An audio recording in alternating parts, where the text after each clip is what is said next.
What's up, Elite Army? This is your kinda well, kinda toxic host, Sarah Rittendale, bringing you another episode of Wellish.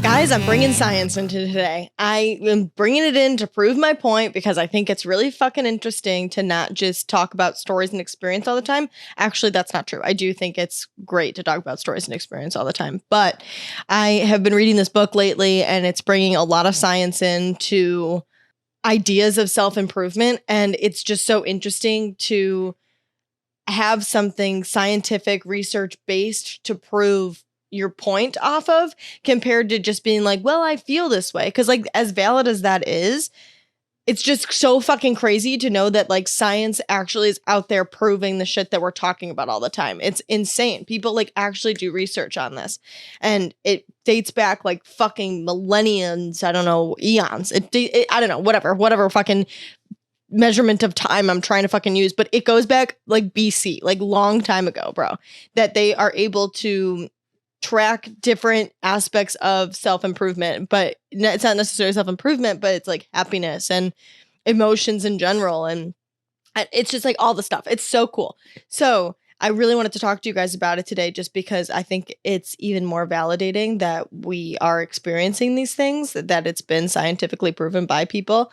And one of the coolest things I've been reading about is thinking about thinking. Now, when you read the episode title, when you came here to be like, what the fuck is this bitch talking about? I would have thought I was insane. Like, that sounds insane to think about thinking. Like, if that doesn't sound like any time that you have been just completely overwhelmed and anxious and just like couldn't get out of your head, your inner voice was screaming and going crazy and saying all of the things all at one time, and it's just like too much. If you know, you know. That to me is what this sounds like. Thinking about thinking. It sounds like a fucking shitstorm, but it's not. It makes everything better. Once you know this, once you can figure this out, and you have to be able to think about this a little bit deeper, like not so surface level and be like, oh, it's just change the way you think. It's just gonna make everything better if you just change the way you think. That's not the point. This is like a real thing to practice because it fucking works. So thinking about thinking is something called metacognition. If you haven't heard of metacognition, you need to. That's essentially what we're going to be talking about today. It's just like an entirety of what metacognition is and how you can use it to literally transform your entire life without having to lift a finger.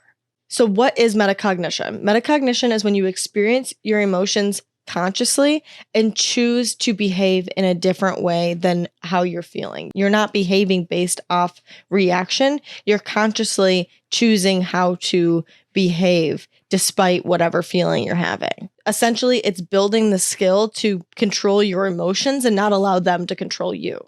And I think for me, the easiest way to really wrap my head around this is to actually understand what it is and why it works, so that it doesn't just sound surface level. Oh, you just have to change the way you think in order to change your life. Because then you can build the skill of reframing your emotions. And with practice, you'll stop letting your feelings dictate your behavior. Because isn't that the fucking worst? You know, when like you're really emotional about something and you just like react to it, and you always walk away from that situation like, God damn, I should have said this. But you allow the emotions that you're feeling to kind of like dictate what you do. Let that be lashing out at somebody and saying something that you didn't mean, or freezing up and not being able to actually have the response that you want. Whatever your instant reaction is to your emotions, that's what we're going to figure out how to begin practicing to gain control over, so that you can actually show up as the person that you want to show up as, and you stop leaving scenarios like, fucking A, I wish I had done this. And honestly, it's just for when you're sitting by yourself and you don't want to feel like you are in a shitstorm of thoughts, or that you hate your life and there's nothing that you can immediately do to change it, so that you don't have to fucking sit in your house sad because you hate your job. That you'll be able to, day after day after day, but you can't quit your job because you can't find a new one. You'll be able to utilize this to think better about things and to have better emotional reactions and to behave in alignment with your elite self compared to just a slave to your emotions. Okay, so this is where I'm going to tell you guys about a Jewish psychiatrist from Austria. He survived almost 4 years in the concentration camps during the Holocaust. This man wrote a book about surviving that time and about this exact thing, about being able to change the way that you think about your situation, that it's up to your mind to choose your own happiness despite your circumstances. Essentially, it's the meaning behind the book is that you can still see the beauty in life despite like horrible fucking things happening to you. And this man was like, he was in there, like his whole family was killed. He was the sole survivor of everybody, his brothers, sisters, parents, spouse, everybody.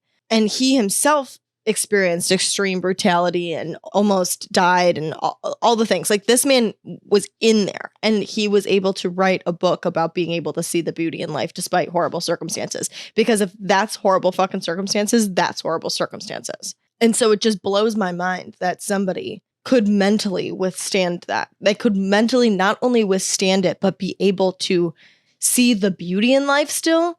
I couldn't, literally never. I would roll over and die. So I just think that makes it so much more powerful. And I do want to make a note here that I'm not bringing up Victor or telling you about Victor to say, like, and you're going to cry about that boy, and you're going to cry about that job, and you're going to cry about even not being able to know who you are. And this man was able to withstand all of this. Shut the fuck up. That's not what I'm saying. That's not the point here. The reason I'm sharing this is because his ultimate message was that life will not always be good. Things are going to happen in our lives that are out of our control. And it's not going to be some special magical mind trick that somehow flips, you figure it out, and your life completely changes. Like, that's not how this is going to go. You're not going to, there's no magic. There's no secret sauce. There's nothing that's going to flip in your mind that's going to magically make you the person that you want to be. And that's going to make you see the world beautifully. And that's going to make you a happier person. That it's going to make you your elite self. There's no magic trick to make that happen. And life is still going to suck. Like, things are still going to happen out of your control to try to bring you down.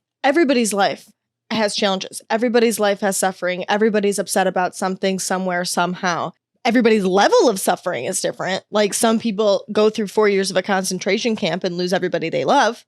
And other people just have to deal with a bad breakup, and various other things that compile over time. Not invalidating, just saying, like, there are different levels of suffering.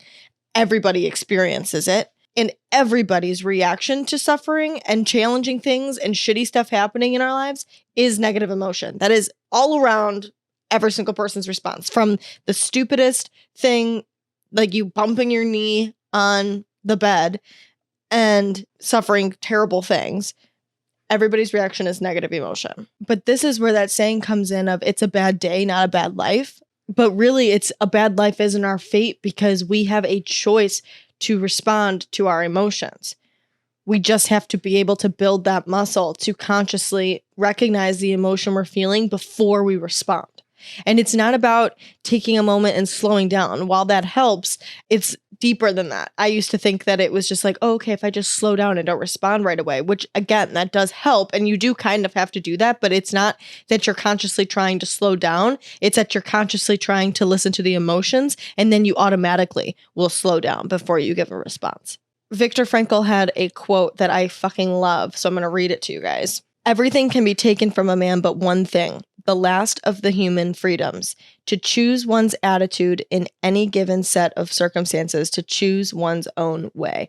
The last of human freedoms. That is insane. Because if you think about that, it's so true. And then I realized it last week, Sharon's interview. She said that. She said the same thing. It was very brief.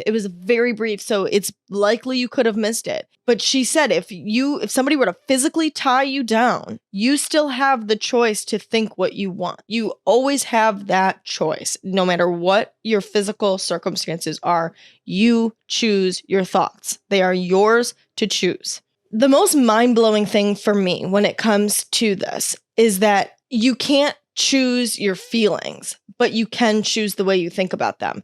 And it's mind-blowing for me because it feels so validating. And so hopefully I am able to validate you to hear somebody say that you can't choose your feelings. They are instantaneous reactions to outside stimuli that happen in your life. You cannot choose your feelings. You choose how to react to those feelings. Shit's going to happen to you in life, and you can choose to let it swallow you, or you can choose to not let it swallow you. So while I was looking this stuff up, they used this insane metaphor that I swear it shifted my whole perspective. I sent it to my friend because she was going through it, and I was like, "Oh my God, bro, you got to listen to this, hear this, because it's insane. If it resonates with you, it's insane." Okay, I'm going to read it. Feelings in the enterprise of your life are like weather to a construction company. If it rains or snows or is unseasonably hot, it affects the ability to get work done. But the right response is not trying to change the weather, which would be impossible, or wishing the weather were different, which doesn't help. It is having contingency plans in place for bad weather, being ready and managing projects in a way that is appropriate to the conditions on a given day.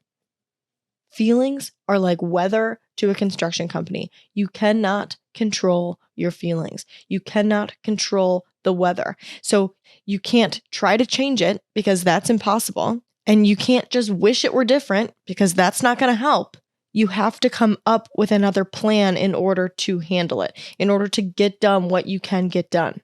And if that just isn't a breath of fresh air for you, I don't know. I don't know what will be, bro, because I mean, I'm sure there'll be something else. There's always going to be something else. But I mean, for the love of God, like that was insane because it makes it so like something that you can understand. And again, validates that you can't control your emotions and just makes you feel that you're not bad. You're not bad for feeling the way that you feel. It's just the weather. It's just the weather. It's the way it works. It's the way the world works. It's the way the human brain works, is through the emotions. It's coming up with fucking plans to move through it. What can you do instead? What can you work with? How can you get through this? And coming up with a way to get through despite the emotion. So the first step in order to get better at thinking about thinking is to understand those emotions. Okay, this is where I'm getting a little sciencey on you. Neuroscientist Paul D. MacLean in the 1970s came up with a theory of the triune brain, which states that the brain evolved over millions of years in 3 parts. The 3 parts to keep you alive are detection. Something happens in your environment, like someone says some dumb shit to you that makes you feel some type of way. And before you're conscious of this, your brain starts doing all this stuff, sending info to the different parts of the brain that process that this is happening. Your auditory cortex for listening to it in general, or your occipital lobe to see what is happening. So then after that, the second thing is your reaction. Your amygdala, which is another part of your brain, sends out the signal to the rest of your body, that there is a threat, which is then perceived as fear or rejection or whatever it is emotion you are feeling. But let's say it's fear or rejection. That then sends a signal to the pituitary gland to spit out hormones, the stress hormone, cortisol, into your body so that you actually have a reaction, so that you do something about it.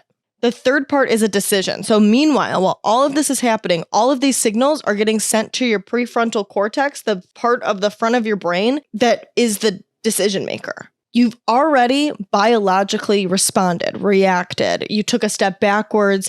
You jumped out of the way. You are starting to come up with things to problem solve, to fix the situation. Started thinking that fucking cunt. But now you have to decide how to consciously react. Put the person in their place, walk away, laugh it off. That's when you come up with your conscious decision of what to do. But again, it's so quick that it's like they say something to you, like let's say somebody says something to you like, the fact that I can't even think of a good example right now, I've been sitting, you don't know this, but I've been sitting in silence for probably a good 15 seconds because I can't think of an example because I've just removed myself from so much bullshit. Okay, I've got one. So let's say somebody comments just like on your appearance. I had somebody do this to me not that long ago that they like, I wanted to make a comment about what I looked like and assuming that and they said it in assumption of that's who I am. It was actually because I have blonde hair. So let's say they make that comment. Oh, well, it's because you're a blonde. So my brain is processing that information. It hears it, it's seeing the person's face as they talk to me. It's processing that. And then that signal gets sent to another part of my body. For example, in this example, my pituitary gland to send out a stress hormone through my body that I go, oh, like it makes me tense. It makes me tense up because I think, like, why did you think that? Like my brain does that, like, ooh, why? And then my prefrontal cortex processes the information and I choose what to say to that person. Well, that's weird. That's a strange thing to say. Or I would say what did I say?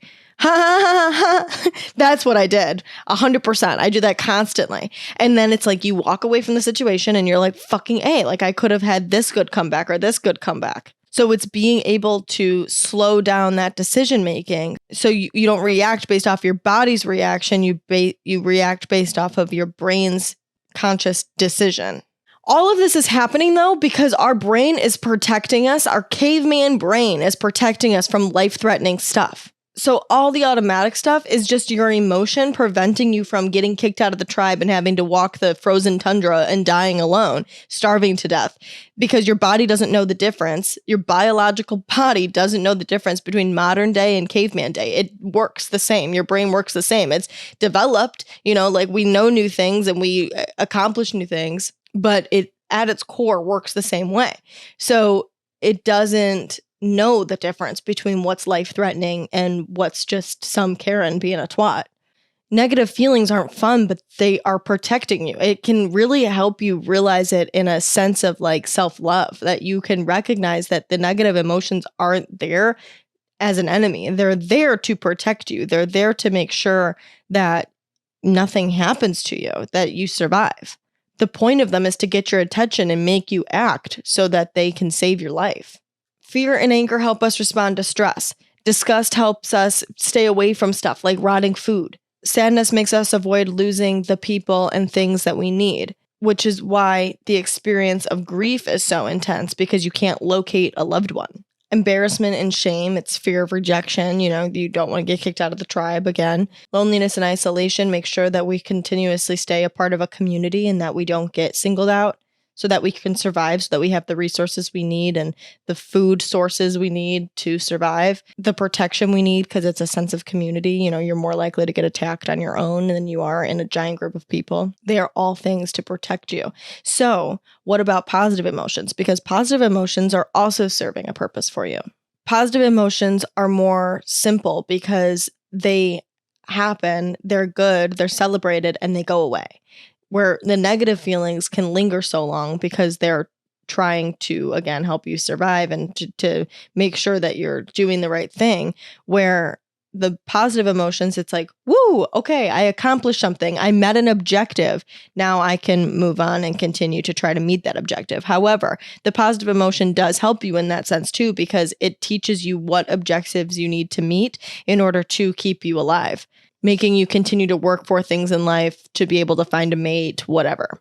Both are for your survival. Both negative and positive emotions are for your survival. It's just that the negative emotions are the ones that are so hard to work through compared to the positive ones. So full circle here, this is where metacognition comes in, because this is how you change it. You think about thinking. You have to consciously make the choice to use your prefrontal cortex or your conscious brain. It's taking that moment to choose how you're going to respond to something, not just having an immediate reaction based on whatever emotion you're feeling. You cannot avoid negative feelings because they're out of your control. They are just going to happen as a result to outside stimulus. But you can understand them and learn from them and make sure that they don't lead to detrimental actions, because a lot of the time that's when it contributes to more misery in your life, is when you're causing more issues for yourself and more shit's going wrong because you're just feeding into those negative emotions instead of trying to wean your way off of it or do something different. Between the conditions around you and your emotions to those conditions, there's room for you to choose how to react to it. Let me give you a personal example. This happened to me yesterday. I got my paycheck from my job. I really like my job, my real 9-to-5 job. I really enjoy it. I don't like I work in insurance. Like, I don't like the work. Like, I don't like insurance. Like, that's lame. But I like my coworkers. I love that I can work from home. I get unlimited PTO. Did I say I work with good people already? I'm sure I did, because I love the people I work with. Like, it's laid back. It's easy. I do make commission off of sales, so I can make more money if I want it to, kind of. See, but that's the issue, because I got my paycheck yesterday. And granted, this wasn't my commission paycheck. It was my less it was just my like base salary paycheck, and it's always dog shit. And it makes me so upset. And I just get thrown into this spiral because all my bills typically tend to come out on this paycheck. And between moving to Tampa and then Christmas right after, your girl has been struggling with money. And so I do not struggle with money. I'm very good with money. I very much pride myself on that. I always have a savings account. I normally have it built up. I have nothing. I have nothing right now. It's crazy. Like I if I didn't have my boyfriend, like I would be fucked. So I wouldn't be fucked. I can pay for my life. I just don't have any extra money left over. And that is not how I live my life. And so it's been stressing me out a lot. And so my reaction to it is that I should get another job. But I don't want to do that because the only thing wrong with this job is that it doesn't pay me enough. And I know eventually I'm going to have to leave this job because it doesn't pay me enough. And I just need to do something else with my life. But I'm happy right now. Like I like my life right now. It works for me right now. So yesterday I paid all my bills, and typically I just have like massive money anxiety after that happens, after I realize how little bit I have left over. And so I came upstairs and grabbed my journal, and I tried to think about thinking. I tried to change my reaction to what was happening. I was still irritated and upset about it, but I'm able to reframe the way that I think. Instead of thinking things like, I have to change my whole life, this fucking is horrible, I don't know what I'm going to do. Like, just like, it's not like a conscious thought. It's just like these feelings that are happening inside of you that you just like, it's detrimental and you know something's bad. Instead, I decided to try to figure out what it means to be happy without money. That people say that all the time, but what does that mean? Because being happy without money, like money is easy. Money makes life easier. You have access to more resources in order to have a better life. So when I sat there and thought about that question, I decided that the meaning that I was placing behind my lack of money was simple, that I was doing something bad, that if I don't have money left over after paying all my bills, that I'm doing something wrong, that is a negative, and it needs to change. It's bad. I need to whatever. When really leftover money is a luxury. And that's a stretch, because you want to have leftover money. You got to be able to like survive and like do things in life and not just like work to pay your bills and then you sit in your house all day. That's not a way to live. But leftover money in essence is a luxury. And I am able to pay all my bills to live, and I live a good life. I have a nice house. I drive a car. I pay for my groceries. And then if I really get down to it, what other bills was I paying off? I was paying off my Ulta credit card bill so I could have nice products. I was paying off my dermatologist bill so that I could have nice skin. I pay for personal training, which was a mistake, and I understand that. And I shouldn't be paying for that, but I'm fucking stuck into a 6-month contract with them.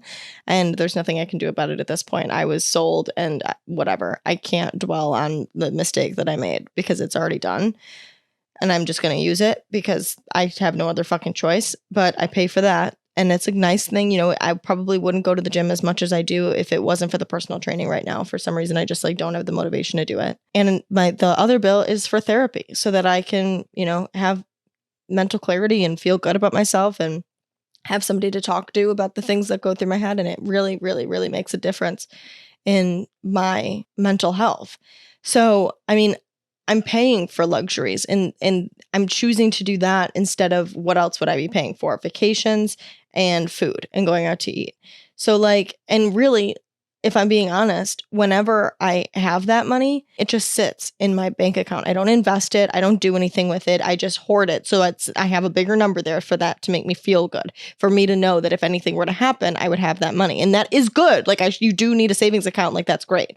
But I'm just saying, like, I'm currently using my money to have this nice life. And on top of it, I'm grateful for my boyfriend. I mean, if it wasn't for him, one, he loves me despite my money situation. And I say that in a sense of he'll always hang out with me. Like compared to friends, you might have to like go do something to entertain yourselves, at least go to lunch or something. You know, you got to spend a little bit of money, where he will work with me to do something that we're doing something for free. And we just enjoy each other's company, not to mention all of the stuff that he does pay for me to eat and do all of these things while I'm struggling. It's really, really nice. So I'm so grateful to have him on top of it, because that really makes a huge difference for me financially and for my mental. But my point here is being able to come out of the shitstorm of negative, degrading, shitting on myself, problem solving relentlessly thoughts about my money situation and reframe it into ways that my life is good, that I can enjoy being at home, that I can enjoy simpler things in life, that I don't have to go out and spend all my money and I'm not drinking a bunch either now because I don't have the money to drink. And so my body feels good and I'm spending more quality time with myself and with other people because I'm just doing things to hang out and exist with them. And if you go out with friends and you just get an appetizer, nobody says anything, and that's less money.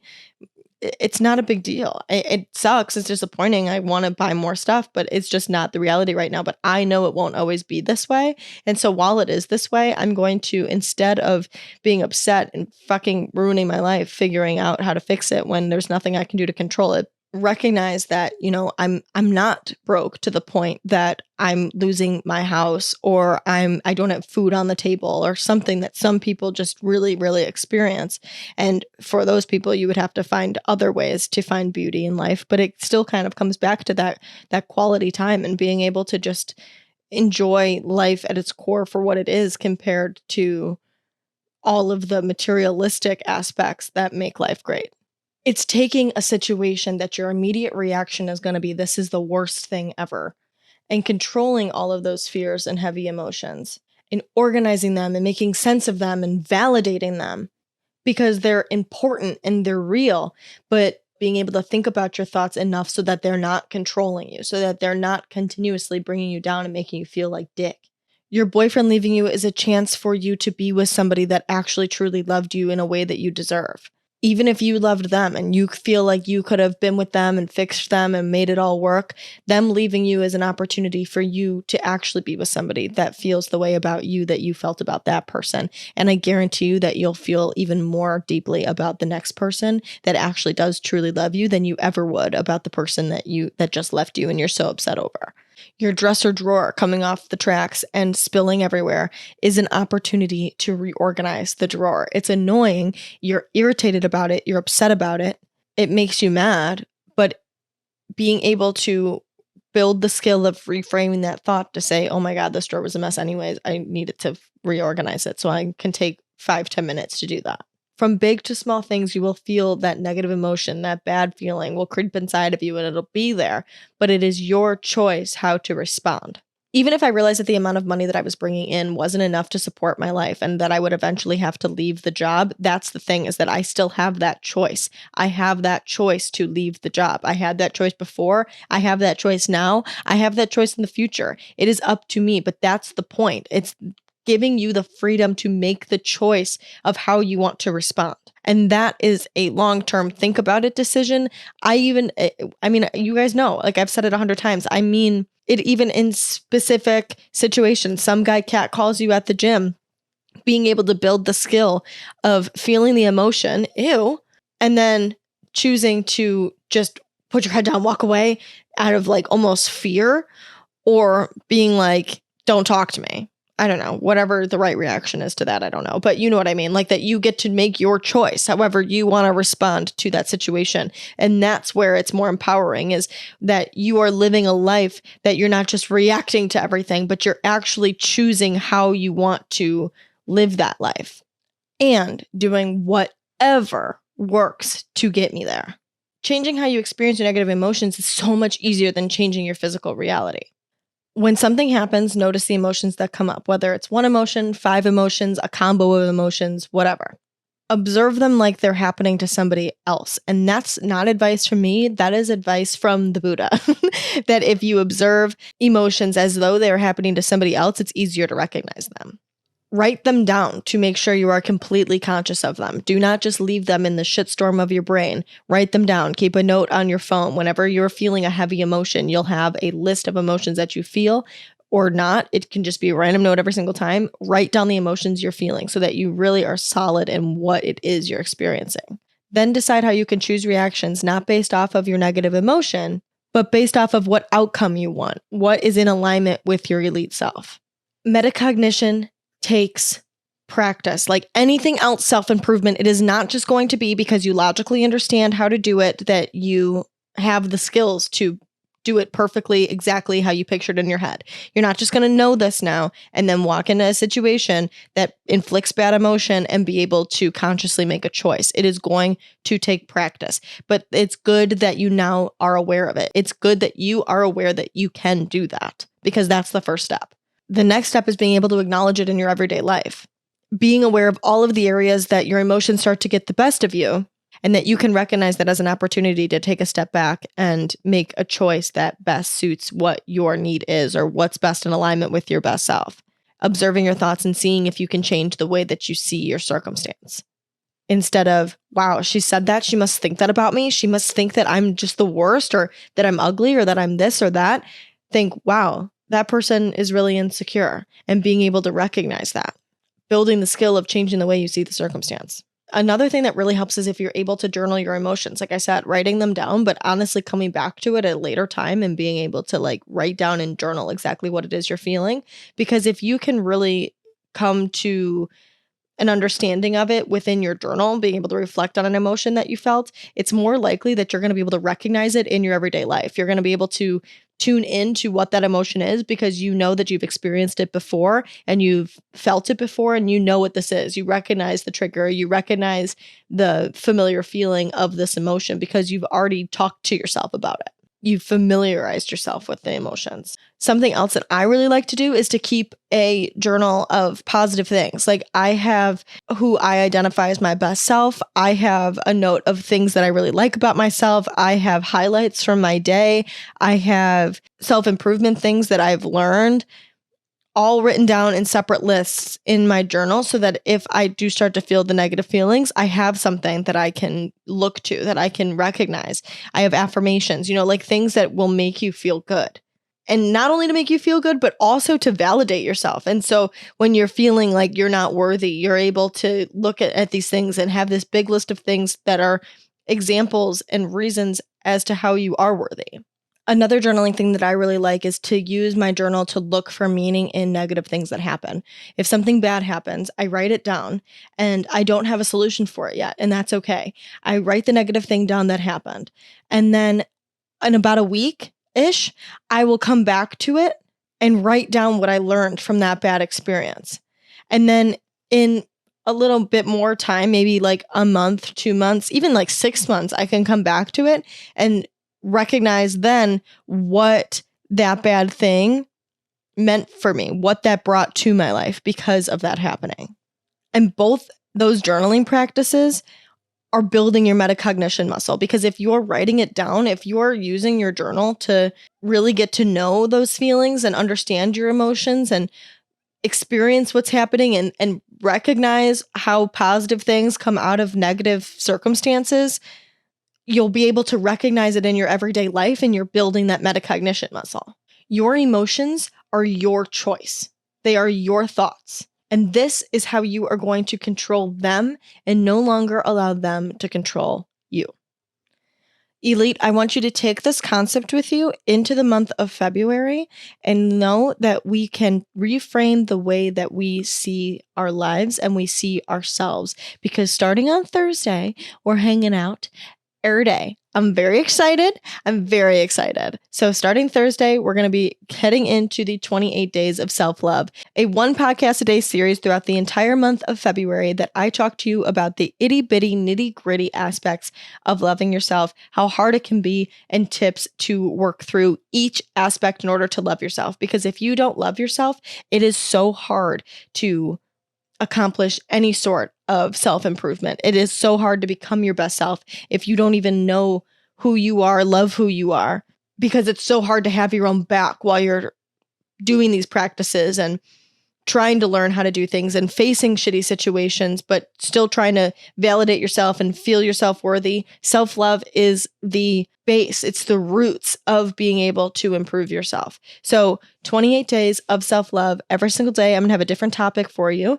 And each Monday, I have a different guest coming on to talk to you guys about the big core pillars of loving yourself. 15 to 20 minute episodes-ish, 10, 20 minute episodes. And by the end of February, we're going to love the shit out of ourselves. It's all going to make sense. Or at least we'll be on the way to loving the shit out of ourselves. If you haven't already, subscribe to the show so that you can get more information on how to become the best version of yourself. You can also follow me on Instagram and on TikTok at Sarah Rittendale. There's a dot in between my first and last name on Instagram.